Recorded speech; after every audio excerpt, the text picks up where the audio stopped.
Hello, it's August. Hi girls, Wait, what did you say? August 23. Okay, August So this 20. is part 2 of the video about about your grandfather, sorry. And I wanted to read to you the eulogy I made. And Mama's here to just react. So this is my eulogy to your Lolo. This is what I read before they buried him. Well, he was cremated. So anyway, I go, hello everyone, my name is Atticus King. I am the great grandson. I'm actually the grandson, not the great grandson. I am the grandson of Angelo King. You guys are the great grandchildren. I'm the grandson of Angelo King and the son of Archie King. I'm the firstborn of his firstborn. I'd like to share some of my favorite memories growing up with my Lolo.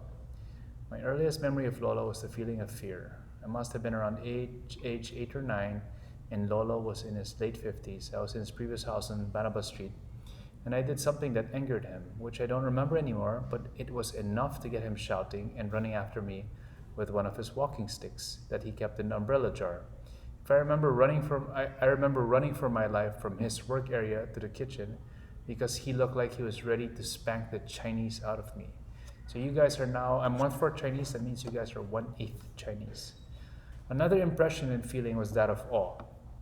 I was always excited to visit him because he had such a cool house. He had so many pets, and he had the coolest names for his pair of Dalmatians, Malakas and Maganda. When I asked him why, he said it was so every time you called out their names, you attract that energy, strength, and beauty. He also had a huge bird menagerie that looked like it came out of the movie Madagascar. They had such wondrous, vivid colors, and I'd spend my time peering into these giant bird cages, throwing objects, and trying to provoke a reaction from the birds. I also discovered his beautiful black myna birds that could copy sounds. And I recall spending a lot of time trying to teach the birds how to say all sorts of 4-letter bad words. So now imagine my Lola's reaction if I did succeed in teaching those birds those swear words, and he heard those swear words every day, all day, every day. We can assume I probably would not be alive and here today. In my pre-teenage years, I discovered my Lola's home library.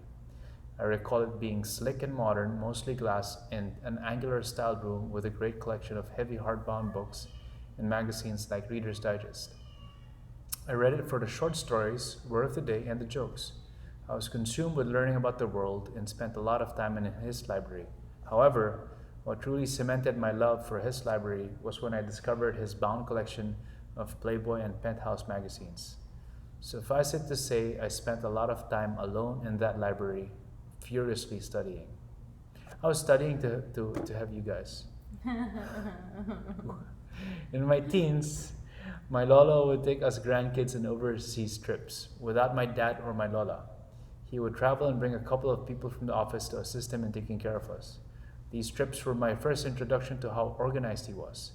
We each had a copy of our printed itinerary clearly spelling out our activities per hour and per day. This was also my introduction to budgeting. He would give each of us shopping money to use as we please. In hindsight, and as a dad myself to young girls, I can truly appreciate how wonderful these gestures were to treat the grandkids overseas by himself and to expose us through osmosis with the habits that we need to eventually become leaders as well. Habits we need to eventually become leaders as well. Another funny story in my teens was when we were on one of our Hong Kong trips. My Lolo asked me how old I was. I think I was around 13. He said to me, "Okay, when you're 16, I'll bring you to a brothel to lose your virginity." Just like how I did with your dad and uncle. Can you imagine the impact on my little teenage mind a statement like this would make? It was something I was never going to forget. I felt nervous, excitement, and anticipation. Sadly, I turned 16 and my Lolo forgot his promise, and I was too embarrassed to remind him, much to my regret. So I married your mom as a virgin. Yeah. Yeah. In my young adult years, when he had moved to Bohemia Street, we were required and scheduled to see him weekly to hang out. Either we joined him in one of his early morning walks around the village, or we shared a meal together. I recall how I was always amused when I would join him on his walks, because everybody knew him and was so friendly towards him. Homeowners, drivers, gardeners, and security guards would all wave and say, "Hello, good morning, Mr. King." It felt like a scene from a Mr. Rogers TV show where all the neighbors had huge, toothy smiles and were so happy and warm. Later on, I figured out why, and aside from my Lolo behaving like a courteous gentleman, he was also very generous with money. He was essentially Santa Claus pulling out 100 peso bills from his pocket and giving it to random strangers while going on his walks. This was one of my early insights into how generous my Lolo was. In my 20s, as a young aspiring businessman, I saw my Lolo as a brilliant and savvy entrepreneur. He did not finish college, but he instinctively understood business and the management concepts to a level of mastery that regular folks usually have to take a postgraduate degree to understand. His business success lends credence to the saying that the best school really is the University of Life or the School of Hard Knocks.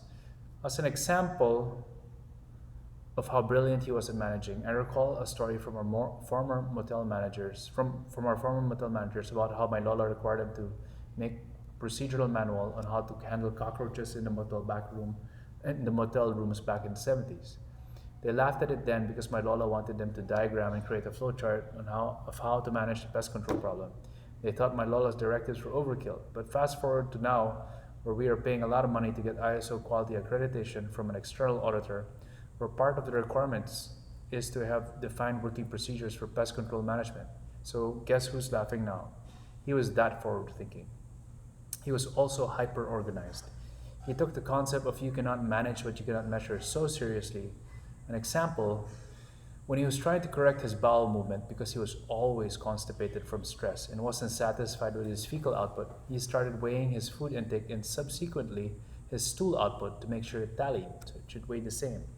It sounds absurd the first time you hear it, but I get it.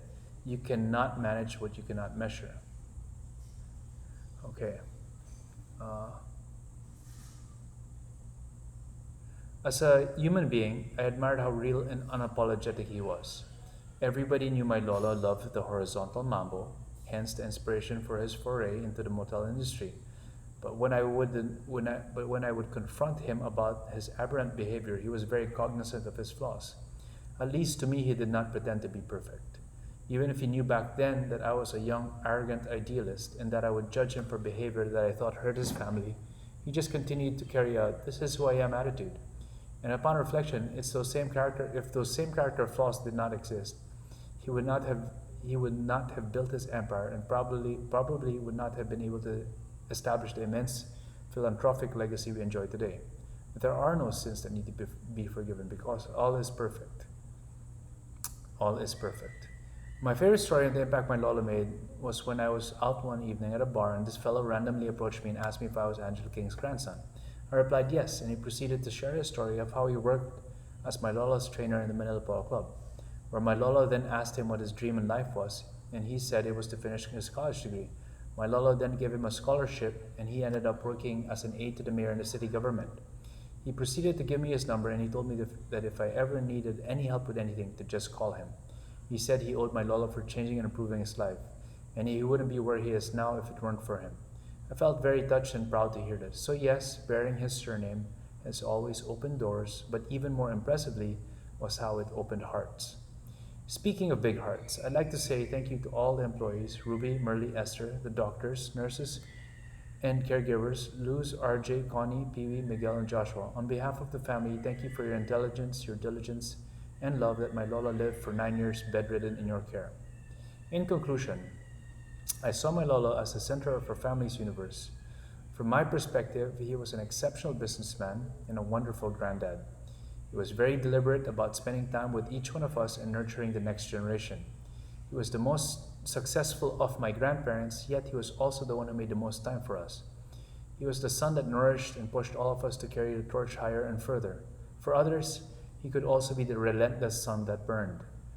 I want to say thank you, Lolo, for giving your family the honor of bearing your name and imparting your legacy with us. It is my promise to teach your great grandchildren, that's you guys, how to lead a life that you would be proud of and a life that will honor your legacy. I love you always, Atticus. The end. So guys, that was my eulogy to your great grandpa. And your mom met Lolo several times, but Lolo was already bedridden at that time. So he could not recognize, he did not really respond. I mean, he opened his eyes and saw Kim and saw, I remember when he saw that Kim was a pretty woman, because Lola loves women, he's like, you remember that smile? Yeah, yeah. Why didn't you tell them? Well, the first time I met, no, well, he cannot really talk anymore, so he was nga bedridden na. Mm-mm. But when Atticus, your dad, first met, no, when I was first introduced to your lolo, I remember, Did we have a storm already? no, you had them, so we asked the nurses to put on his Glasses. glasses, so Yeah. he kind of can see me. And then he was just, I remember he smiled and like, Yeah. yeah. So your lolo, your great grandfather. Actually, even Storm, when you visited him, Yeah. and then Did he smile at Storm? yeah, he did. He did. Your great grandfather was a ladies' man. He loved women. You know, he's notorious. He was naughty. He was notorious for even touching the maids. I did not know that. So not good. So I'm trying to say that you shouldn't allow that behavior. And yeah, Lolo wasn't perfect, but he knew that. And even without his imperfections, like I said in my eulogy, we would not be here now. We would not be this rich, or we would not have this family reputation. So my wish for you guys, part 2 of the video, is that you read up on your Lolo. We have a book on him. Understand how he helped. He was very known. He's known as one of the best philanthropists in the country. He was once mentioned by Forbes magazine Yeah, what was that? for being a hero. Yeah, one of the top philanthropists in the country. So that means he was giving away a lot of projects. He was starting a lot of projects, giving away money to start schools, to help downs. The saying we have in the Angela King Foundation is teaching men to fish. Will only feed him today. No, teach him how to fish today. Will only parang, No. But no, the saying, I forgot. This is saying. Let me look it up. It should be on Google. If I teach a man to fish. Give a man a fish, fishing. and he will eat for a day. Yeah. Angel King Foundation Inc. Vision. It should be online. Teach a man. Give a man a fish, and he will eat for a day. Teach a man to fish. Yeah. Anyway, he was all about enabling others to fish for themselves. Yeah, you can actually type it. Give a man a fish. Quotation. I don't know if he used the word fish. I think he used a different word. I think fish. You just type. I did already. Mm. Anyway. Let me do it. Okay, I'm just gonna do it. How do you? What are you looking for, the revision?